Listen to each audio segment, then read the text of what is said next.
Cancer యొక్క లక్షణాలు ఎలా ఉంటుంది, మనం ఎలా తెలుసుకోవచ్చు?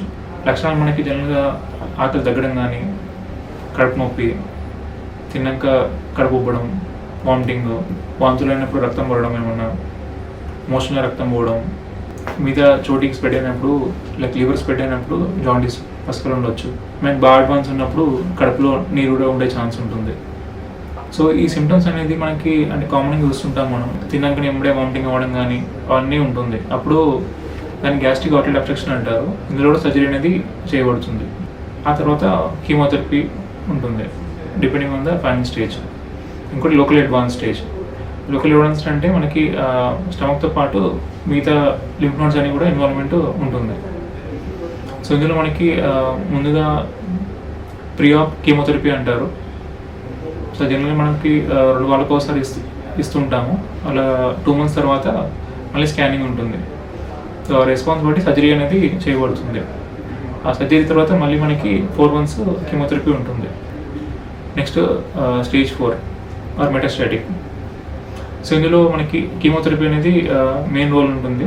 అండ్ ఈ మధ్య కాలంలో మనకి కొత్తగా యాంటీబాడీ వచ్చాయి, HER2 అని యాంటీబాడీస్. ఒకవేళ వస్తే వీటికి మనం కొన్ని డ్రగ్స్ లైక్ ట్రాసిజాల్ కానీ, TDX2 అని ఉంటుంది. అలాగే కొన్ని VEGF ఇన్హిబిటర్స్ ఉంటాయి, బ్రామిసల్మాబ్ అని. అలాగే ఇమ్యునోథెరపీ లైక్ నిమోలిమాబ్ కానీ, పెమ్బ్రోలిజామ్ కానీ ఇవన్నీ కూడా వాడుతూ ఉంటారు. నెక్స్ట్ కొన్ని పాలియేటివ్ ప్రొసీజర్స్ ఉంటాయి. పాలియేటివ్ అంటే పేషెంట్ ఫుడ్ తీసుకోలేకపోతారు, ఎందుకంటే అల్సర్ గడ్డ వల్ల తనకి లూమన్ అనేది చాలా నేరో అయిపోతుంది. దీనికోసం అనేది లైక్ కొన్ని వేరే ప్రొసీజర్స్ ఉంటాయి. ఫీడింగ్ జెజోస్టమీ అంటారు. అంటే it's small procedure, minor procedure. అది ఏం చేస్తారంటే మన చిన్న పెగ్లో ట్యూబ్ అనేది ఇన్సర్ట్ చేస్తారు బయట నుంచి, స్కిన్ నుంచి. అక్కడ నుంచి ఫీడింగ్ అనేది ఇస్తూ ఉంటారు. అలాగే ఇంకోటి గ్యాస్ట్రోస్టమీ అంటారు. అంటే త్రూ ఎండోస్కోపీ త్రూ మనకి ట్యూబ్ వేస్తారు స్టమక్లో. సో అక్కడ నుంచి ఫీడింగ్ అనేది ఇవ్వబడుతుంది. సో ప్రివెన్షన్ అండ్ స్క్రీనింగ్ గురించి తెలుసుకుందాము. ప్రివెన్షన్.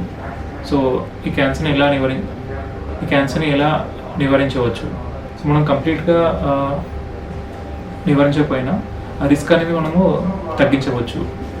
మనం తీసుకునే ఆహారం కానీ, లైక్ హెల్దీ డైట్, వీలైనంత వరకు ఫ్రూట్స్ కానీ, వెజిటేబుల్స్ కానీ, మంచి హైడ్రేషను, స్టోర్ ఫుడ్ కానీ అవాయిడ్ చేయడం, ప్రాసెస్ మీట్ని అవాయిడ్ చేయడం. ఇంకోటి ఓవర్ వెయిట్ కాకుండా లైక్ ఎక్సర్సైజ్, ఫిజికల్ యాక్టివిటీ, వీటి వల్ల మనము సరైన వెయిట్ ఉంచుకోవడం.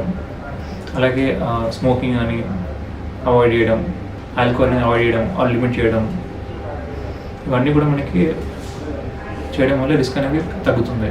అండ్ ఇంకోటి స్క్రీనింగ్ అనేది. స్క్రీనింగ్ జనరల్గా మనకి యావరేజ్ రిస్క్ ఉన్న వాళ్ళకి it is not recommended. Screening అనేది ఇట్ ఈస్ డన్ బై అప్పుడు ఎండోస్కోపీ. సో ఓన్లీ మనకి హై రిస్క్ ఉన్న వాళ్ళకి, లైక్ మన కుటుంబంలో ఎవరికి ఉన్నప్పుడు హై రిస్క్ జీన్స్, లైక్ చెప్పాను నేను, లింక్ సిండ్రోమ్ కానీ, ఫ్యాప్ కానీ, పీట్ షుగర్ సిండ్రోమ్స్ ఉంటాయి. సో ఇట్లాంటి హై రిస్క్ ఏమైనా జెనెటిక్ ఫీచర్స్ ఉన్నప్పుడు వాళ్ళలో మేము ఎండోస్కోపీ అనేది అడ్వైస్ చేయబడుతుంది. ఇంకోటి like hereditary diffuse gastric cancer అని చెప్పాను, డిస్కస్ చేశాను. సో అది ఒకవేళ అది ఉందని తెలిసినట్టయితే మనం ఖచ్చితంగా సర్జరీ అనేది అవసరం పడుతుంది మనకి. లైక్ 20-30 years ఏజ్ ఉన్న వాళ్ళకి సర్జరీ చేయాల్సి వస్తుంది. కంప్లీట్ స్టమక్ అనేది రిమూవ్ చేయాల్సి వస్తుంది. To conclude, gastric cancer is 5th most common cancer. So ఇది మనము రిస్క్ అనేది తగ్గించవచ్చు విత్ గుడ్ డైట్ కానీ, ఎక్సర్సైజ్ కానీ చేయడం వల్ల. అలాగే ఎవరికైనా హై రిస్క్ జీన్స్ ఉన్నప్పుడు వాళ్ళు టైమ్లీ స్క్రీనింగ్ కానీ చేస్తే ఇది మనము చాలా వరకు తగ్గించవచ్చు. You can follow our channel. You can like, share and subscribe the channel.